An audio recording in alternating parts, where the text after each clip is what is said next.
Isang magandang araw sa ating lahat, munting kaalaman nga pala, eto po si Senator Rodante Marcoleta talaga, nasa highlights ngayon na napag-iinitan siya. Alam mo itong mga galit na galit sa mga flood control, dun sa issue. Galit na galit sila.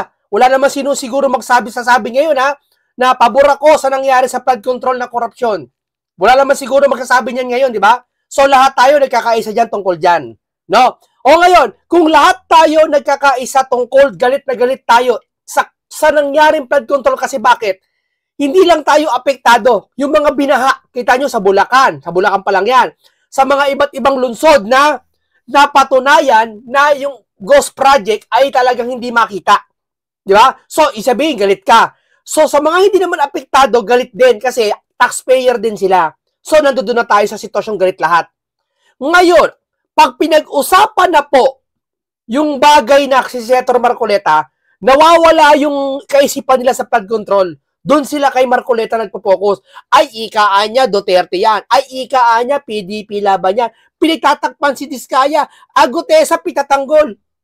Nawawala na yung, hindi ko alam sa bagay itong mga to, paano ba naman? Yung magsabi niya ng isa yung sa Banat, parang may Banat ba yatang page, hindi ko alam kung totoong si Banat ba yun pero nag-post siya, ang sabi doon, ang mga Gen Z ngayon ay 8080 na. Alam niyo na, may ibig sabihin ng bobo daw. Yeah? Ngayon, hindi naman lahat, no? Kasi siguro, sa mga Gen Z siguro, hindi nila nauunawaan yung nangyayari ngayon. No? Kaya, naiisip ng iba, binabakbakan si Senator Marcoleta at gumagawa ng mga sariling page at binubus pa. Hindi natin alam, baka nagbabayad, may nagbabayad kasi sa mga ganung Gen Z, wala naman natural na talagang paghanap buhay yun Kadalasan nag-aaral Di ba? Ngayon, nakikita ng iba na binubus pa yung mga laban kay Senator Rodante Marcoleta na pababagsakin. Nakita nyo, kanina nagkakaisa tayo sa flood control lahat sa issue. Nung siningit na si Senator Marcoleta, nakalimutan na yung flood control, doon na kay Senator Marcoleta, siya sabi nila, ay, dinidiin lang si Romualdez niyan. Ay, dinidiin lang sa ganyan. Parang kumbaga, naniniwala ka na may issue sa flood control kasi nakikita, napatunayan. Pag tutuklasin na ni Senator Marcoleta, hindi ka naniniwala. Lumalabas, mga kababayan, yung ganyang tao pala, mapa-Gen Z, mapa-millennial, nakikisakay lang pala sa issue. Wala sila sa sarili nila. Yan kasi ang hirap pag sa umaga, noodles lang ang kinakain. Di ba? Hotdog, noodles, Doon pupunta sa restaurant ng mga 24 hours, French fries, lahat. Laman ng utak nila, walang kasustason sa siya. Dito to mga kababayan, may kinalaman po ang kinakain natin sa pang-araw-araw na ating kinikilos at pananalita. Kaya yung iba siguro, talagang bugok. Hindi, ako gusto kong himay-himay na para mas maunawaan nyo maigi. Kasi sa nangyayari ngayon, lahat tayo nagkakaisa sa flood issue, di ba? Pagdating kay Marcoleta, nagtutuklas, bibigyan nyo ng hinala? Akala ko ba galit kayo sa mga issue sa flood control? Bakit yung mga taong tumitindig para tuklasin yung ikinagagalit nyo sa flood control, ayaw nyo? Yung ibang pinklawan, ayaw nyo. Huwag nyo kaming dadayain. Ang totoong nagmamalasakit at galit sa flood control, yung hindi nagagalit sa mga tumitindig, lalo si Senator Marcoleta, na tinutuklas niya. Ano ba ginawa ni School Bukol? Ano ba ginawa ni Boy Tago? Magpalit ng liderato? Tumigil sa pagiging chairman ng Blue Ribbon? Mag-resume November 14 pa? Isang malaking kalokohan. Di ba? Mga kababayan, ayaw nila ng katotohanan. Sabihin ko sa inyo, 100% ayaw nilang katotohanan. Ano katunayan? Kung narinig mo to School Bukol, kung narinig mo to Boy Tago, kung talagang tapat kayo sa taong bayan na gusto nyo mag-imbestigahan to, ipatawag nyo nga yung mga pinangalanan ni Gutesa, pati yung mga congressman na si Eric, sabi, doon sa basurang hinakutan, marinig nyo mamaya, ipatawag nyo nga. Sige nga. Boy Tago, School Bukol, sige nga, ipatago nyo. Mga kababayan, pag hindi pinatawag sa November 14 sa pagbabalik ng Blue Ribbon, tandaan nyo, itong dalawang ito, kasabwat sa anomalya sa flood control. Hindi man sila kumuha ng pera, Pero pinagtatakpan nila, pinagtatanggol nila yung nangyari sa flood control, di ka isa ka na rin. Di ba? Sabi niya ng mga kasabihan ng isang, hindi ko alam, sa Islam yata to, hindi ko alam na kapag ang isang bagay ginagawa, isang bagay, sabi, paborito ko kasi ito narinig ko to no, nakita ko rin to Ang isang bagay na masama, na alam mong masama, pinababayaan mo at hindi mo sinasaway, bagkus, kinukonsinti mo at pinagtatakpan mo pa ito, darating ang araw, isa ka na rin sa gumagawa ng masama na yung bagay na yon. Oo. Hindi malabo. Kita nyo naman si School Bukol, pati si Boy Tago. Ano ba ginagawa ngayon? Puro pagtatakip. Di ba? O ito, painggan natin si Senator Rodante Marcoleta, na-disbar daw. O may possible na ma-disbar daw. Itong si Senator Rodante Marcoleta. Basahin mo natin to. Grabe. Alam mo itong mga page na to? Ito sabi ko mag-ingat kayo. Hindi lahat na nababasa sa social media, para bang akala mo may malasakit. Minsan, aakitin tayo sa mga title. Pero hindi nila ilalabas yung tunay na katwiran. Hindi katulad ko, nilalabas ko yung tunay na katwiran natin. Yung pagtatanggol sa totoo at hindi kasinungalingan. Ito, grabe, lumabas ngayon na si Senator Rodante Marcoleta umano mismo ang scriptwriter ng peking affidavit ni Orly Gutesa. Ang testigong ipinakilala niya sa Senado ayon sa mga abogado, pwede siyang maharap sa disbursement kung mapapatunayang siya ang may gawa ng falsified document. Ano nga ba ang totoo? Basahin ang buong detalye. Marcoleta posibleng madisbar. Alam niyo mga kababayan, ito yung mga titawag na panlilin lang sa taong bayan. Pag nabasa yan, madidisbar si Marcoleta. Lumalabas po, madidisbar, binulungan, in-script writer ni si Gutesa, pinoproteksyon na si Diskaya, lahat na lang titistigo, si Marcoleta sinisisi. Pwede ba naman yon? Siya lumalabas, siya araw-araw papa-interview, samantalang yung mga binanggit na pangalan, nasan ba? Nagpapa-interview ba kayo? Nagpo-post doon sa iba't ibang social media tulad ni School Bukol at tulad ni Boy Tago. Yan ba ang protector si Marcoleta o yung mga yan? Nagigets niyo ako? Sige nga. Lahat yan na nilalabas si Marcoleta, pinaghihinalaan nyo. Hindi na totoong pinaghihinalaan Perfectong 100% sinisisi si Marcoleta. Bakit mo anya bakit mo anya in-script si Gutesa? O di wala na si Gutesa? Wala na si Gutesa. Wala na. Wala na. Bakit mo anya pinoprotect siya Diskaya? Di wala na si Diskaya. Si Saldi hindi rin may kasalanan. Si Romualdez hindi rin may kasalanan. Wala may kasalanan. Tanong, sino may kasalanan? Sino? Si Senator Marcoleta? Yun ang narinig ko sa ibang page Si Marcoleta to kumuha ng pera ng bayan. Aba, mga to nakapag-iinit ng dugo to mga to. Diba? Ganyan po yan mga yan. Huwag niyong paniniwalaan niya yung mga bayarang vlogger.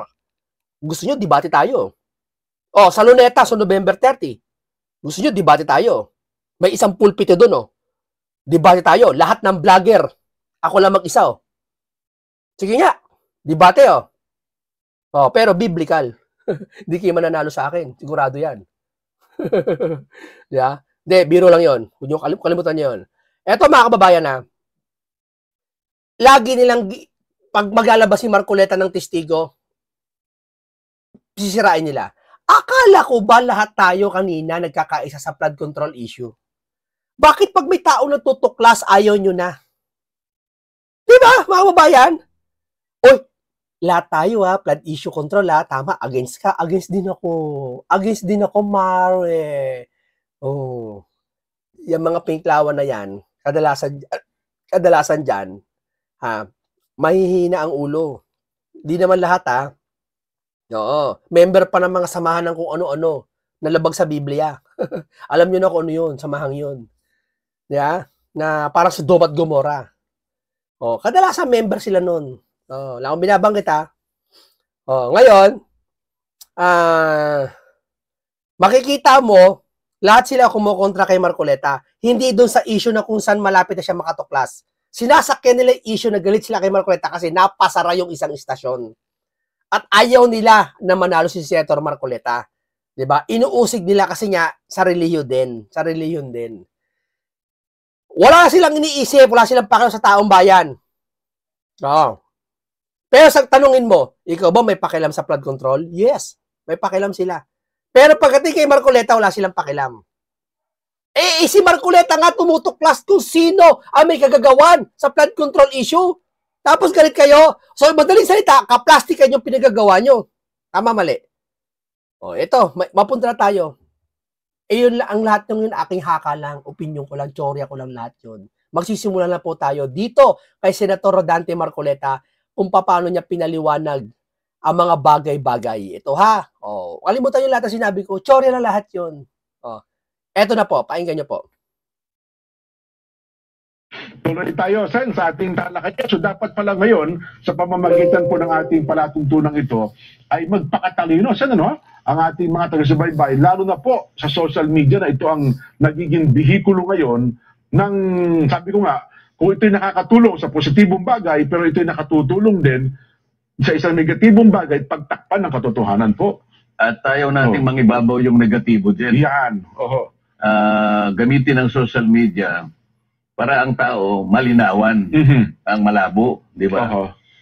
Para maituwid ang mga binabaluktot. Opo. Hindi yung kabaligtaran. Oho. Kasi kapag puro katwiran ng namamayani, puro katotohanan, safe ang mga tao. Oho.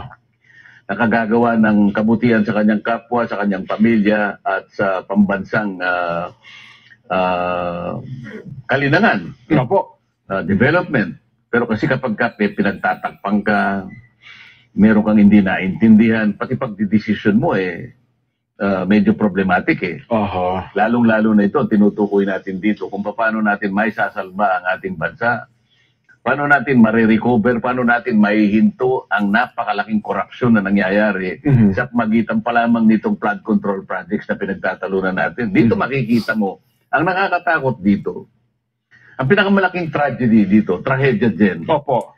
Hindi yung ang tao makaalpas sa hustisya Kasi din sa pagtatakip nila, baka sakaling, ang kanilang pasya rito, ang kanilang kagustuhan dito, mapagtakpan, maproteksyonan ang mga taong dapat ay magkaroon ng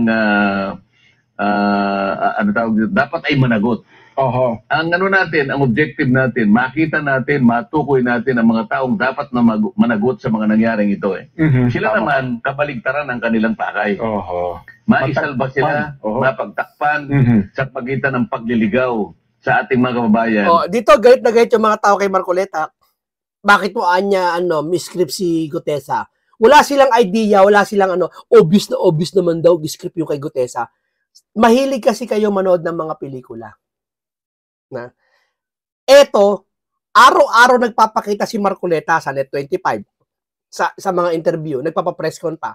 Sinong loko-lokong tao na may tinatagot, may gagawing kalokohan sa gobyerno, at lawyer pa siya, alam niya madidisbar siya at alam niya pwede siya ma-disqualify sa lahat ng pagiging senador niya, nagagawa harap-harapan sa inyo. Sino mas paniniwalaan niyo, mga kaibigan? Halimbawa ganito. Sa bahay nyo may hayop. Halimbawa may aso. Nakikita mo yung aso, nagwiwigil yung buntot, gumaganon. Tapos inaano ka, nilalandi-landi ka ng aso. Inadidila-dilaan yung kamay mo, among-amo. Tapos may isang aso. Kahul ng kahul dun sa loob, pero hindi mo nakikita. Sino ba pagkakatiwalaan mo? Yung asong lagi mo nakikita, alam mo na ugali, at malakas ang loob na magpakita. O yung aso na hindi mo nakikita, kailanman, sa tingin mo, mahahawakan mo yung aso na yon? Napakatapang nun, ibig sabihin. So ano ibig ko sabihin? Si Marcoleta, ang isang parang aso na tinasabi nyo, na laging nagpapakita sa inyo. Walang tinatago. Ang isang tao kasi lagi nagpapakita. Wala siyang tataguin. Lalo senador ka, investigasyon, lahat ng mata nasa iyo. Lahat ng investigasyon, lalalim, lahat ng mga tao magsusuri sa'yo? O yung taong hindi nagpapakita ni matawag man sa Senado, ayaw magpatawag. Sa ICI, pumunta na yung baboy na yun Pero naka-private Sige nga. Sino paniniwalaan natin? Yung taong lagi nagpapakita sa social media na si Marcoleta, may page pa o yung mga taong nagtatago na pinangalanan na hindi pa papunta sa Senado. Sino pag dapat panginalaan? Si Marcoleta pa rin? Sige nga. Kung sino talaga ang may kasalanan. So, nailigaw sila. Hindi yun ang pinakamalaking trahedya eh. Ang pinakamalaking trahedya dito ay mangingibabaw yung kamalian eh. Mangingibabaw yung kawalang hiyaan eh. Nako, So, sa pagka yun ay nangibabaw, yung katwiran na ngayon, napailalim, mas malaking problema ng isang bansa eh. At yun ba, papayagan natin? Di ba? Oo. Magkakaroon ng distrust ang mga tao sa kanyang pamahalaan. Wala nang Oo. maniniwala eh. Hindi mo napanagot eh. Nakaligtas yung dapat managot, pero more than that, Opo. hindi nakaligtas ang bayan doon sa ustisya na kanyang hinahanap. Hindi niya ngayon nakamit yung ustisya na dapat nakamit ng mamamayan doon sa pag-alipusta ng kanyang kababayan. Bigyan na natin ng mas dagdag na emphasis, bagang nabanggit nyo na kanina. Gaano ba ang importansya itong si Gutesa? Bakit mukhang ito ang pinaproject ngayon, ano, at mukhang talagang seryoso silang i-discredit si Gutesa? Hanggat maaari lang, siguro sa susunod na pagdinig, huwag na ito lumutang eh. Kasi hindi na rin matagpuan ngayon at hindi na malaman kung saan nila hahanapin. Diyan mo makikita ang kahalagahan Opo. ng testimony ni Gutesa. Ayun, oho. Kung naalala mo, Sasabihin naman ng mga bugok, bakit naman mahalaga testimony ni Gutesa? Sige nga, kayo mga vlogger nagtatanggol dyan sa flood control issue na to. Kasi ganito yan eh. Pag galit ka kay Marcoleta, tandaan nyo, pag galit ka kay Marcoleta, isa lang ibig sabihin nito, pabor ka sa nangyaring issue dun sa korupsyon sa flood control. Pabor ka, ibig sabihin. Sige nga, hamon ko sa lahat, yung mga vlogger dyan, yung mga bayaran pa, mga trolls, pati yung mga kasama mo na yung mga galit kay Marcoleta, na sumisira, nagdi-demolition job dito. Sige nga, hamon ko sa inyo. Si Marcoleta, si Gutesa, hindi credible. Pagharap-harapin nyo. Sige nga, challenge ko kayo.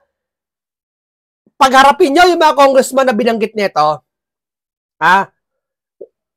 Pakiusapan nyo nila. Sige, kung may parliamentary na, sige na, tanda. May parliamentary na, okay na. Letter na lang. Sige nga, magharap-harap. Bakit ayaw nyo? Sige, paano matapos? Napakasimple yan. Ano mas madali? Mag-sorry ng pera? Magpaamin ng kasalanan kung sinong rakot? O pagharap-harapin? Ano mas madali? Siyempre, doon ako sa pagharap-harapin. Kung wala akong kasalanan, ba't ako matatakot? Harap ako. Ilabas mo nga ebidensya ko. Wala. Di tapos ang usapan. Ba't ayaw nyo gawin? Bakit ayaw nyo? Binubuksan ko lang mga kababayan ng kaisipan nyo. Ayaw nilang gawin. Kasi bakit? Mako-corner yung mga amo nila. Pag tinanong ni Gutesa, simple lang Si Gutesa hindi naman masyadong speech masyado magsalita Di ba? Tahimik nga lang yan, patawa-tawa Pag tinanong lang sila ni Gutesa ng isang simpleng bagay, totoo ba na hindi ako nag-deliver ako sa'yo ng mga mali-malitang basurang pera? Sasagot siyempre yung baboy. Hindi totoo yan. May ebidensya, may camera, halimbawa. Boom! Yun ang kinakatakot nila. Yung mga trolls pahiya. Di ba? Yung kaya hindi nila pinapapunta ng mamang ito. Sa akin, Chorya na. Nung nag-deliver ako ng privilege speech sa plenary, sabi ko, si Orly Gutesa, ang pinaka-credible na witness sa pagdinig na ito. Ang totoo niyan, sabi ko, sa aking palagay, si Gutesa mas credible kaysa sa marami dito sa ating kapulungan. Opo. Sinabi ko yun. Opo, napanood ko po yun. Sa aking palagay, si Gutesa ay mas matapang kaysa sa karamihan natin dito sa kapulungan ito. Kaya ganun na lang ang ginagawa nila. Kung makikita mo, lahat ay nagsisikap. Yung mga taong ito, nagsama-sama sila para sa ganun, i-discredit nila. Dahil dito sila natakot Discredit nila porque yung notaryo peki daw. Sige na, nandun na tayo. Peki na notaryo, sige na, patawad, peki notaryo. Pero, okay lang ba? Pupunta si Gutesa, papatawag lahat ng binanggit niyang pangalan. Boy Tago, Boy School Bukol, patawad, peki notaryo ko. Pero ito, may bago akong salaysay. Okay lang ba? Ipatawag yung mga binabanggit ko. Kapag ayaw pa rin Alam nyo na. Alam nyo na. Wala nang dahilan yon, ha? Oh, para lang tong dama, pinapadama lang kayo nila Marcoleta. Bugok. Sabi ko nga sa'yo, napaka-credible ng kanyang testimony. Opo. Imbes na ipatawag yung mga taong binanggit niya, halimbawa, binanggit niya si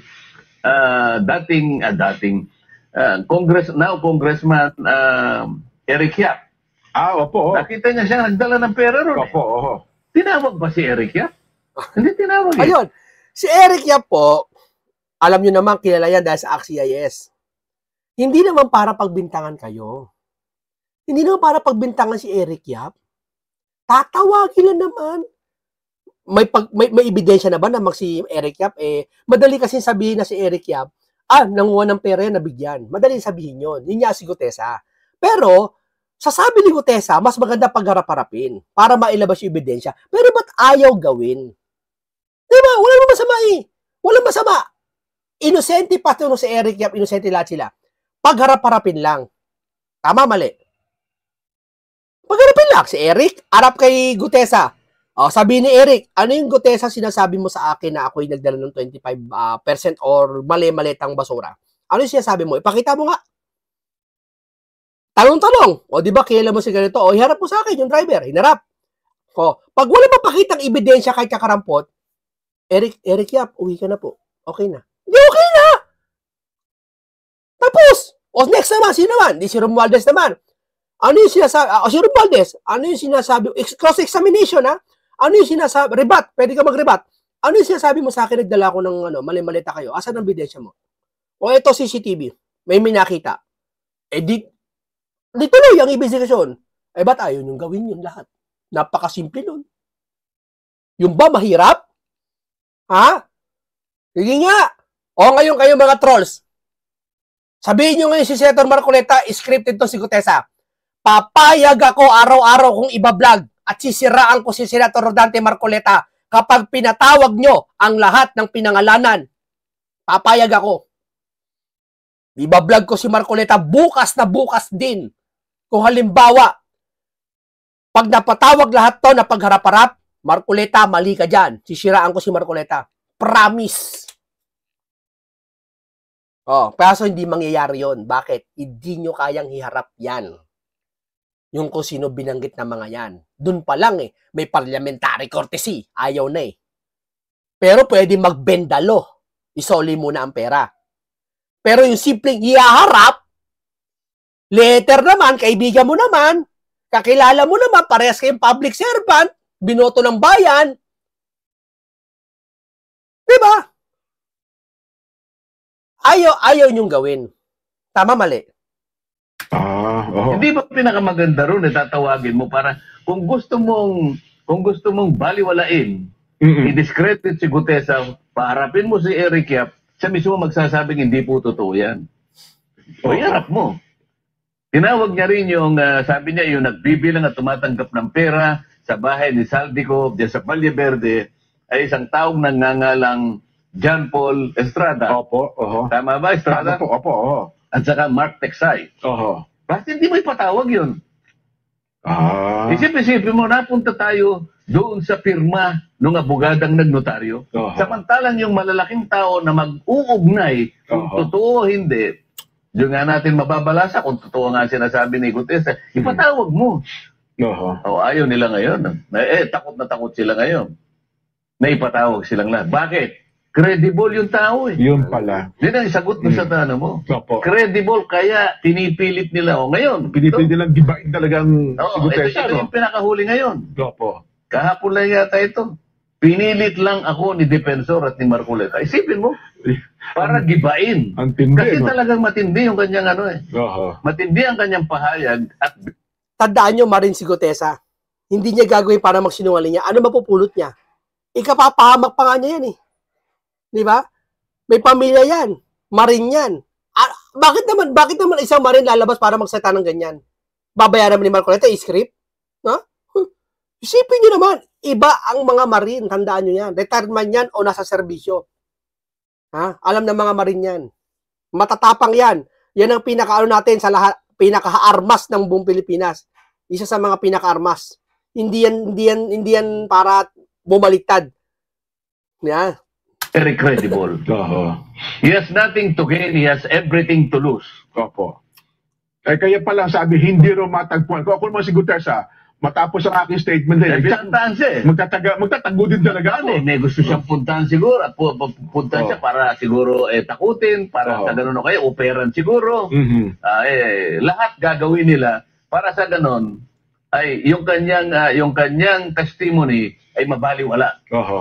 May bantakin nyo, mismo tagapagsalita. Sabihin yung buong pamunuan ng Philippine Navy na nasa sa ilalim po niya ang Philippine Marines, abay nagpa-press con pa para lamang sabihin hindi namin kinukup-kup itong si Gutesa.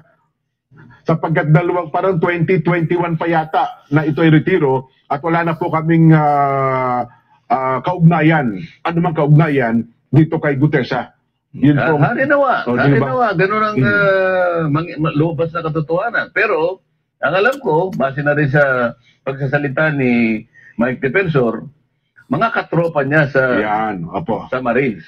Hindi naman niya sinabing mismong opisyalis ng kasalukuyang pamunuan ng Philippine Marines. Maaring kasi marami naman kasi mga Marines. Hindi lang yung porket Marines ay nasa panig ng mga na matataas din. May mga Marines siguro, sabi ni Mike Defensor, na protektado siguro, mga 10 sila, o hindi ko inala ko lang ha, pwede mga 6 o 2 lang. Di ba? Mga Marines, pwede mong more than 1 o 2, 3 lang sila ni Gutesa, pati 2 Marines, pwedeng gano'n sa pangangalaga. Hindi ba sinabi lahat ng Marine? Marine. Opo. Talaga naman mukhang ganun nga po ang mangyayari dyan. So, yun pala. Ngayon natin naunawaan at sana nare-realize din ng ating mga taga-subaybay dyan. Kaya ko po pinabigyan ng emphasis sa inyo para ma-realize na, ganun pala. Kaya pala ganun ang tindi ng pagsira sa kredibilidad nitong si Gutesa. Ito ang pinakamabigat. Opo. Na pahayag na nangyari sa pagdinig ng Blue Ribbon Committee. Kaya lahat ng bala ay pinipilit na itoon kay Orly Gutesa. Para sirain. Para sa ganun, pahinain yung inilabas niya na pagsasalaysay sa Blue Ribbon Committee. Sa anumang paraan. At ang paraan na ginamit nila ay puro kasinungalingan. At meron pang lumutang na hinuhan. Ako, sabi nila, sinungaling daw si Senator Marcoleta. Sinungaling? Ito, papakita ko sa inyo to Ayan, papakita ko muna sa inyo to para makita nyo. Ayan Huwag kayo maniniwala sa post na to. Akala mo kung sino, verify pa naman siya. Pag nakita nyo to, huwag kayo maniniwala. Parehas kayo ngayon, 00800 bobo, ibig sabihin. Makarecover pa ba tayo sa kapalpakan natin? Sunog na si Gutesa. Invento lang yan. Basta ang kailangan na lang, wag na siyang dadalo sa hearing. Pati next time, pag nagpapadala ka ng fake witness, pwede ba yung magaling-galing naman? Pahamak Pinalalabas niya rito na fake hearing at tanim witness. Magtatanim si Marcoleta ng witness? Ano kayo? Hello? Sino yung may kasalanan ng flood control? Wala? Si Diskaya lang? Makapagpapagawa ba si Diskaya ng mga construction dyan, mga tulay-tulay o mga flood control dyan kung walang pirma na mataas na gobyerno? Ang lakas naman ni Diskaya! Grabe naman ito, di ba? Kaya ba nila mag-isa yon? Sige nga. Paano tanim witness? Bago nyo sabihin tanim witness, oy bugok, pinag-post ito, bugok ka, kabugok-bugokan ka. Bago kayo maniniwala sa ganyan, hinahamon ko kayo, tina-challenge ko kayo. Iharap nyo yung mga pinatawag ni Gutesa, ay yung mga pinangalanan ni Gutesa sa hearing sa November 14. Kasama si School Bukol at kasama si Boy Tago. Pag yan di nyo nagawa sa unang hearing, lahat ng sinabi nyo, kayo kumakain. Tandaan nyo yan. Balik tayo sa topic.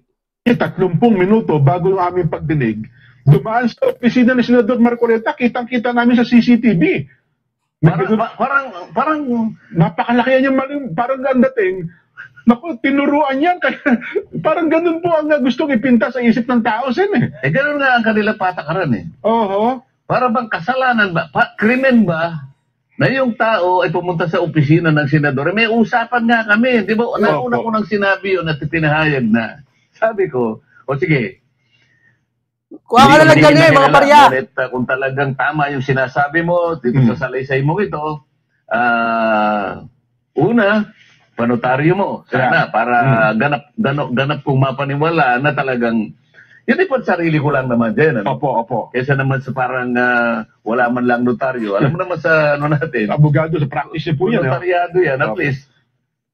Yung draft mo ay na-convert into a public document. Opo, may kumpiyansa. Ngayon, kung halimbawa mapatunayan nila na hindi nga siya nakapirma, anong magiging problema do? Kung halimbawa hindi siya, pero meron kang pinapirma, ang problema ninyong dalawa, yung pumirma at saka yung nagpapirma. Tama. Hindi ba? Pero yung kanyang testimony, hindi nawawala ng bisa yun. Sapagkat tumarap ka eh. Opo. Nanumpa ka din sa kanila eh. Yan ang usapan dyan.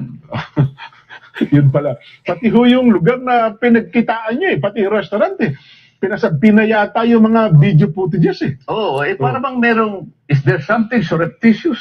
Oo. Halimbawa, sabi ko sa kanya, okay, panotarin mo yan at kung talagang buwang loob mo, nakapag-isip kang mabuti, di pumunta ka ako sa Senado, bago ka alas 9. Ayan, Dahil sa mag-uumpisa ka ako, ang Blue Ribbon Committee hearing ng alas 9.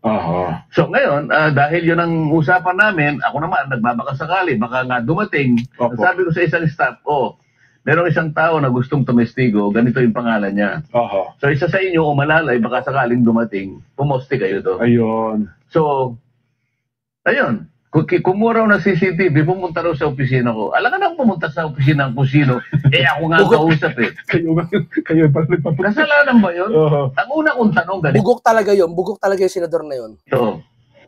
Sino naman yung nagpanukala na sa bawat ganito, kumukuha siya ng CCTV? Anong authority mo? Kung senador ka, anong authority mo na magpakuha ka ng CCTV para mag-espiya ka doon sa kapwa mo senador? Nasa regulasyon ba namin ito? Huli ka ngayon. Para lumalabas ito huli, parang espiya si Lacson eh. Di ba? Hindi ako sabi si Senator Dante Marcoleta. Para lumalabas dyan. Masama ba kung sakasakaling may pumunta nga sa opisina ko?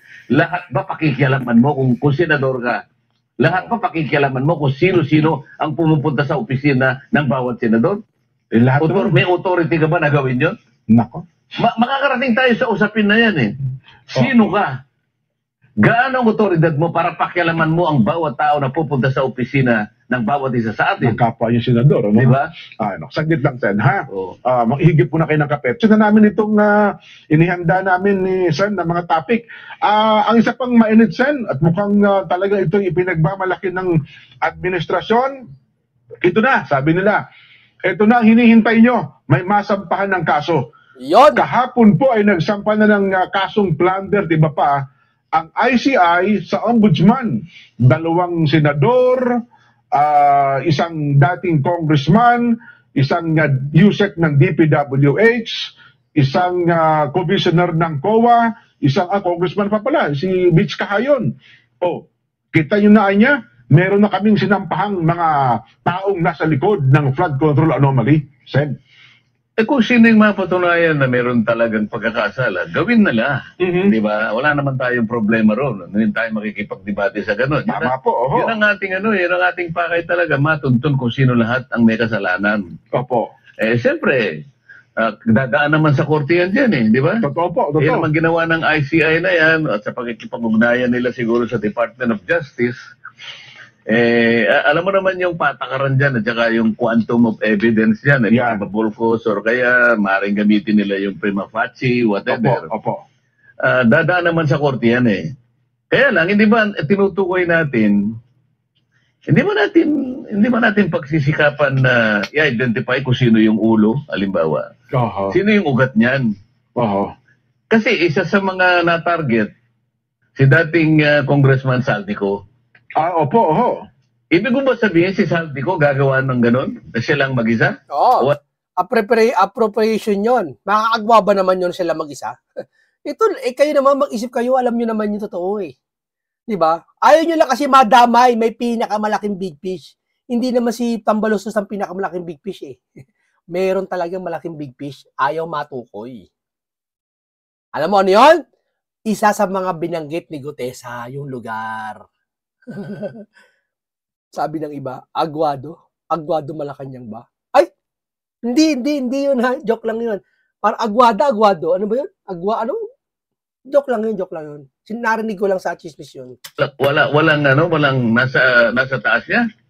Parang yun po, gusto nilang palabasin. Yun ang sinasabi ko sa iyo kanina. Oho. Ito yung scapegoat strategy. Di ba? Opo. Para bang Tinuturo nila si Saldi, kahit alam naman nila, hindi naman makakauwi si Saldi. So, bali, wala ang lahat ng di ba? Yan sila. napakapangyarihan ni Saldi ko. Kasi, ang sabi nga nung pinakaulo ng institusyon, ako kanya general supervision lang ako Opo. Kasi, no, ICI, sinikreto, privado. Bakit kaya? Teorya ko lang chismis pa. Hindi kaya piniribado, tinawag si Tambaloslos kasi si Tambaloslos nilaglag si Saldi. Para hindi marinig na nilaglag si Saldi. Wag kami. Control over Chismis lang yan. the chairman of all committees. Opo. Lalong-lalo na yung Appropriations Committee. Siguro ang tanong mo sa kanya, sa palagay mo may maniniwala sa'yo. Na siya lang talaga nagbaniwala ng lahat. Kung halimbawa, natukoy si Saldi ko, hindi mo lang naisip ng ICI. Teka muna, chairman lang ng appropriations yan Oo. Ang pinag-uusapan natin dito, pandarambong sa kaban ng bayan. Pati nga yung 2025, itong budget sa ngayon nilikot ninyo yun na nga, Pagkatapos sasabihin mo, ito lang sa kanya lang, idea lahat ito. At tawagin mo kasi yung isa, para ngayon, dito sa Blue Ribbon, makita natin. Para sa nga, maisaayos natin, makumpleto natin yung tinatawag nating investigation in aid of legislation. Ayun, matukoy talaga. Hindi police investigation. Di ba? Matukoy at maitama yung sistema. Kung talagang gano'n kasi niya. kung halimbawa, hanggang dito ka lang sa appropriations, para mga akala mo naman totoo. Kasi pinaniwalaan nila na hanggang dito lang ako Ako supervision lang ako, I have no control. Nako naman. At yun namang sa DPWs hanggang USEC lang. Doon kay USEC Bernardo lang. Kaya nga. Di ba? Parang ganun Yun ang hindi ko sinasabi na huwag nating isama yung mga maliliit na tao. Interesado tayong lahat na isama lahat ang merong kaugnayan dyan. Maliit man. Kahit gaano kaliit, isama natin yan. Wala tayong sasantuhin dyan. Opo. Wala tayong sisinuhin. Kaya lang, manatili naman sa ating direksyon, sino ba talaga pinag-ugatan yan? Ayun. Malinaw naman yung, sinasabi na nga ni Gutese, eto po, galing dito yung pera at dinala po dito. Hindi naman lang natigatig doon. Walang investigasyon nangyari. Notaryo ang sinilip. Imbis na silipin yung perang dinala doon, notaryo ang sinilip. Mga bugok. Bugok! At hindi maliit na pera sana. Hindi maliit na pera yun. Maliit ang pera yun Hindi mo lang ipatawag kung sino-sino yung mga taong binanggit niya. Nasaan ba yung dalawang binanggit niya? Nasaan ba si John Paul Estrada? Nasaan ba si Mark Texay? Bakit hindi kayo gumawa ng paraan? Hanapin nyo sila. Ayaw nila. Alam kasi nila totoo dyan. Alam nila lalabas na totoo. Gumagalaw Talo sila sa laban ng ito. Tandaan nyo, talo sila. Saan tayo magsisimula ngayon? Patatawag mo yung notaryo publiko? Hindi, siguro kaya wala pinapatawag kasi 14 pa yata ang balik ng Blue Ribbon. Kasi nagbigla kayong nagpahinga. Yun pa nga buti nasabi mo yan. Bakit? Kung talagang gusto nating huwag tayong maglilikat dito. Bakit? Yung budget naman kahit nakabakasyon kami. Nga pala naghihiring kayo. Hindi ba, sumasama rin ako dyan hanggat kaya kong puntahan. Sumasama ako sa pagdinig ng budget natin. Ibig ba sabihin, yung sa budget, nakapagdinig kami, yung Blue Ribbon, ibig sabihin, magpapakabakasyon kami hanggang gusto namin. Makakapamili ba kami ng halos isang buwan, walang nangyari? Samantalang yung budget hearing, every week meron kami. Yun. Hanggang dito lang po muna tayo, Ngayon, gusto ko lang ipalata sa inyo, sa mga bayaran dyan, sa mga naniniwalang galit kay Marcoleta, magbasid kayo. Bago kayo kagalitan, hinahamon ko muna kayo, challenge. Huwag na hamon sa itang hamon. Challenge ko na lang kayo. Ipaharap nyo yung mga tinawag ni Gutesa. Pag ito napatunayan at hindi man napatunayan, talo kami. Talo si Marcoleta. Pero ba't hindi nyo gumagawa yan? Tanong ko lang sa inyo. Paalam sa inyong lahat.